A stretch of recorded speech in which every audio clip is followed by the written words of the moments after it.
Kolkata writers building এর সাথে যুক্ত 246 বছরের ইতিহাস। এটি শুধু বিল্ডিং নয়, এটি ছিল বাংলার ক্ষমতার কেন্দ্র। 2026-এ বাংলার নতুন সরকার এসে নাকি তাদের অ্যাডমিনিস্ট্রেটিভ হেডকোয়ার্টারকে আবার রাইটার্স বিল্ডিংয়ে ফেরত নিয়ে যাবে।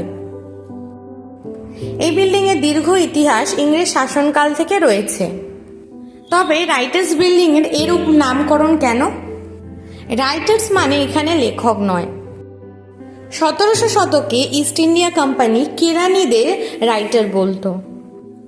কম বয়সী ব্রিটিশ ছেলেরা ভারতে এসে হিসাব নিকাশ করত, ভাড়া 5 টাকা।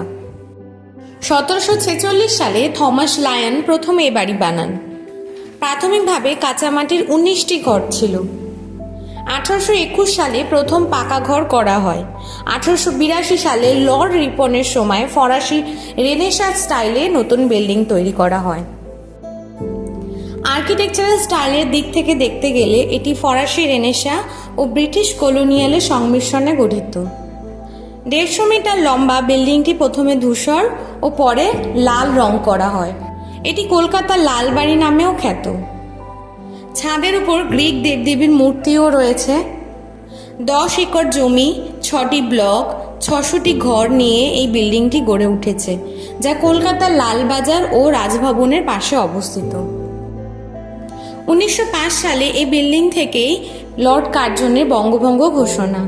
পরের দিন প্রতিবাদ ও কবিগুরু রবীন্দ্রনাথের আহ্বানে রাখিবন্ধন শুরু।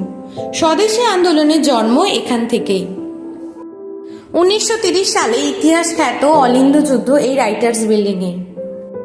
স্বাধীনতা সংগ্রামী বিনয় বাদল দীনেশ ইউরোপিয়ান সেজে রিভলভার নিয়ে প্রবেশ করেন। Target colonel Simpson. 15 মিনিটের গুলিযুদ্ধ। ধরা পড়ার আগে বাদল পটাশিয়াম সায়ানেট ও বিনয় দীনেশ নিজেকে গুলি করে আত্মহত্যা করেন, যাদের নামেই আজ কলকাতার বিবাদীবাগ রোড।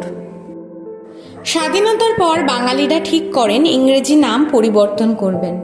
নামকরণ করা হয় মহাকরণ, যার অর্থ বড় অফিস।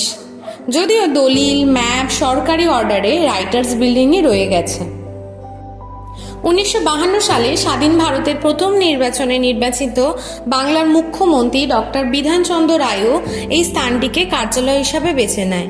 পরে 2013 সালে বাংলার প্রশাসনিক কার্যালয় হিসাবে নবান্নকে বেছে নেওয়া হয়েছিল। 2026 সালে পুনরায় রিনোভেশন শুরু হয়েছে 246 বছরের এই ঐতিহাসিক বিল্ডিংটি। এক কথায় রাইটার্স বিল্ডিং কেবল একটি বিল্ডিং নয়, এটি স্বাধীনতার রক্তস্পর্শী ইতিহাসের জীবন্ত দলিল। এই ছিল আজকের ইতিহাসের গল্প। কেমন লাগছে ঐতিহাসিক ঘটনাগুলির গল্প জানাতে ভুলবেন না। এরকম আরও ইন্টারেস্টিং ঐতিহাসিক গল্প শুনতে বাংলার পাঠশালা চ্যানেলের পাশে থাকুন। ধন্যবাদ।